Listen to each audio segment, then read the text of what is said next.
આવજો સમવસરણમાં મુझने બોલાવજો અમૃત સમ એવી વાણી સંભળાવજો તારા જ હસ્તે મને રજો હરણ આપજો કરે મી ભંતે મળે સાધના મારી ફળે પંચમ જ્ઞાનને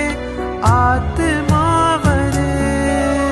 સમાધિ મરણ મળે એવું માંગો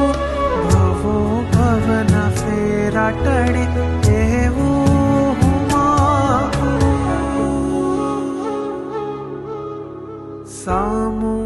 જુઓ ને મારી સામું જુઓ ને એક વાર દાદા મારી સામું જુઓ